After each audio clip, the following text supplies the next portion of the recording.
Hey guys, welcome back to the channel.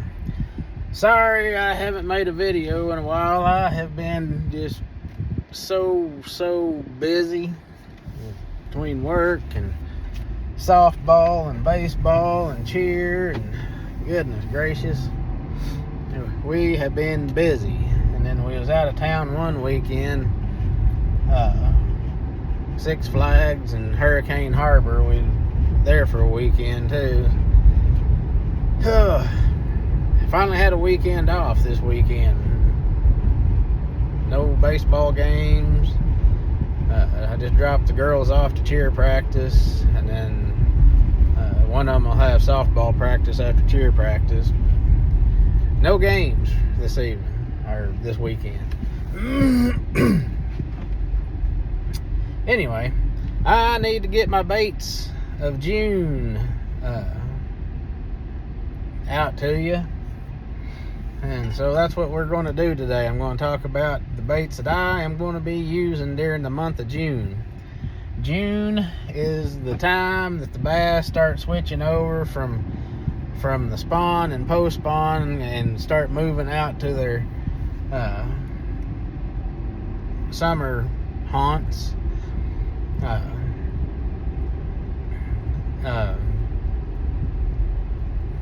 We've not had just a whole lot of real hot weather yet, so it still have some good topwater action in the mornings, shad spawn and that kind of thing. Still going on. We had a couple of days it was 90 and a little bit over 90 degrees, but for the most part it's been in the low to mid 80s and lows in the 60s. Like today it's raining, and we've had rain for a few days now, off and on. Good slow rains.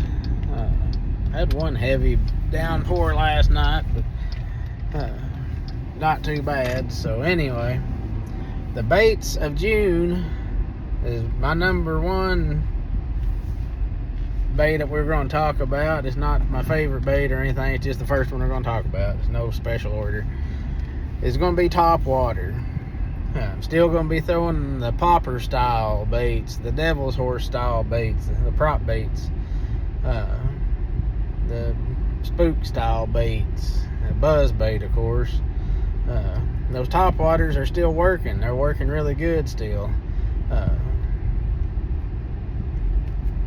They just got to be there early, and then you can fish them the last hour or so of daylight. But if you can get there before it gets daylight in the mornings, if you can get there 5:30, and then be there as soon as it starts getting light out, and well, even before that. I've started throwing it before that, but if you want to video it or something, as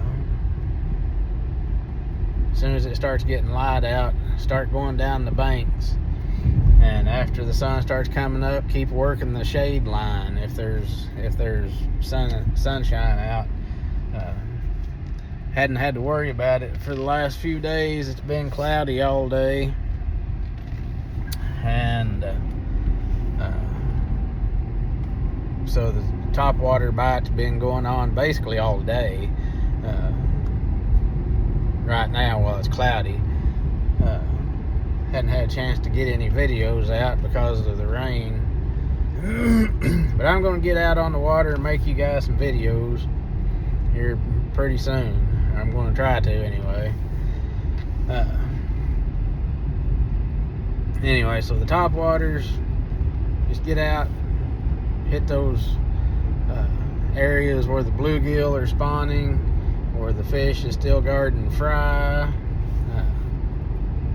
Just get out there in those areas and throw that topwater first thing in the morning and last thing in the evening, and you're going to catch some fish.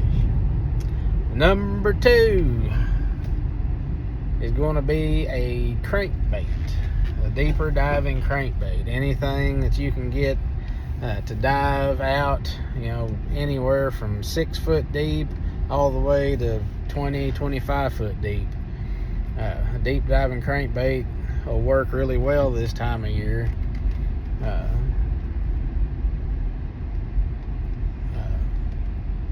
On gravel banks, rock banks, drop-offs, and all that kind of thing.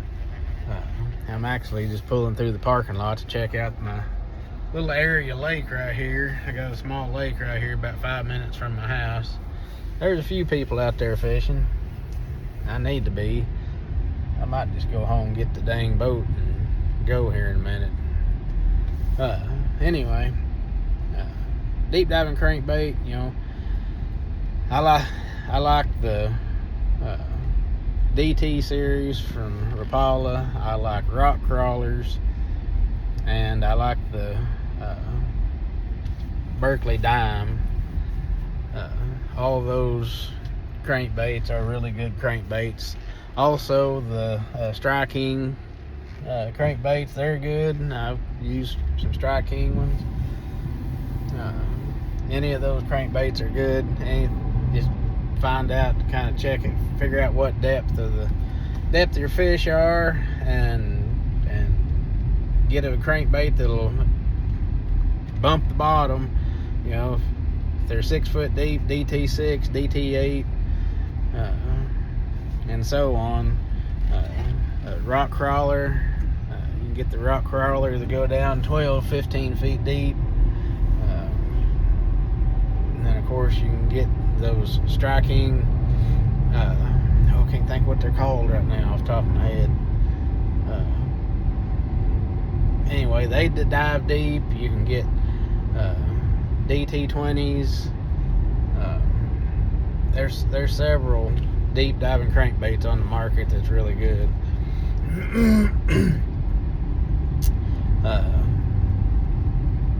I always throw my crankbaits on 10-pound line, except for those, when you get those great big crankbaits that dives 20-25 foot deep, you need a little bit bigger line. So I'll get up 10 or 12, maybe 14-pound test. I don't like to get too big because I want that bait to get down in a hurry, so it'll be in the strike zone the maximum time that I can get. But anyway, top waters, you're going to use monofilament lines because it floats, or braided. I use monofilament. And then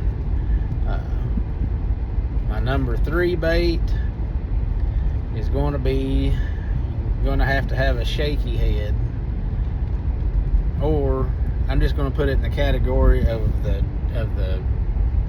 finesse worm style, finesse worm category. Anywhere from 5 inches up to 7 or 8 inch finesse worms. I'll put them on shaky heads. I will put them on a Texas rig. I will wacky rig a big trick worm or finesse style worm. Throw that thing around boat docks, and they will absolutely annihilate that worm, rig wacky style.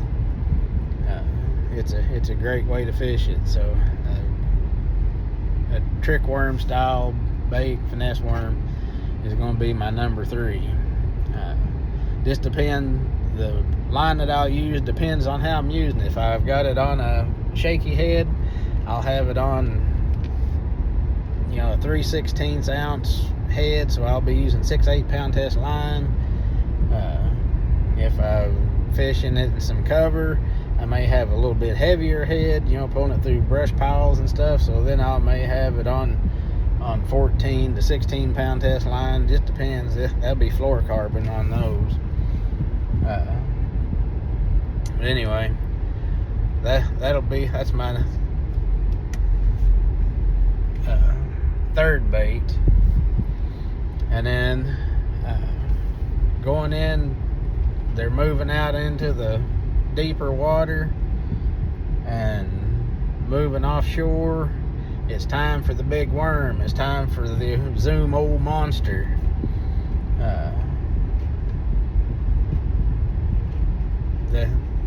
Those work great. It's time. I mean, I throw them even up in the shallow water. I throw them from 6 inches deep of water out to 30 foot deep of water. I catch a lot of big fish that's still up shallow. I pitch that up there around brush and grass and rock piles and just boat docks, anything that's shallow. I'll still pitch that big worm up there, and I catch a lot of big fish that way. And then you can, of course, take that thing offshore and pull it around rock piles and brush piles and drop-offs and points and work it down into the bellies of the little cuts and coves, and just, I mean, you can fish it everywhere and it catches fish. And most of the time I'm going to be throwing that big worm on 3/16 sinker. Probably a 4-aught hook, something like that, 3 or 4-aught hook, maybe not usually 5. I don't usually like to go that big, but 3 or 4-aught hook, depends how fat the worm is. But I'll be fishing that, anywhere from 14 to 16, 18 pound fluorocarbon line. And those are my main baits that I'm going to use this time of year in June. Of course, I'm going to have a jig tied on some. Can't beat a football jig out there pulling it through brush piles and stuff sometimes. A wobble head is going to definitely be on. That's going to be one of my main ones. I'm still going to be throwing the wobble head because it's still going to work. As long as you got a good crankbait bite, that wobble head's going to work because you fish it just like a crankbait. So if you got a crankbait bite, you need to be throwing a wobble head too. If you stop having bites on the crankbait, pick up a wobble head and go back through the same area that you caught them on the crankbait. Go back through that same area with a wobble head. And kind of going to give a little bit of a, I guess I'll go ahead. A freestyle setup. It's where you have the sinker. It's not like a slip. It's not a slip sinker, but you have maybe like an egg sinker, and it'll have either some kind of eyelet on it, or I can't think of that one company that makes one that has a rubber eyelet on it. But it'll have an eyelet, and it just slides freely up and down your line. But that freestyle bait right now, that sinker will go down, and that'll let your worm, or I tell you, one thing that I've started really liking is the flux gill from Berkley. Those bluegill shape baits, Berkley and G-Crack makes them. But yeah, put one of those on one of those free rigs. But anyway, those are going to be my baits for June. You try any of those, all of those, 1 or 2 of those. And I promise you are going to catch some fish in the month of June. Well, I'm at home now, and I got some stuff I got to get done. And maybe I can sneak out and go fishing for a little bit and make a video out on the water. But anyway, I'm going to get off here. You all have a great, blessed week, and I hope you've had a great weekend.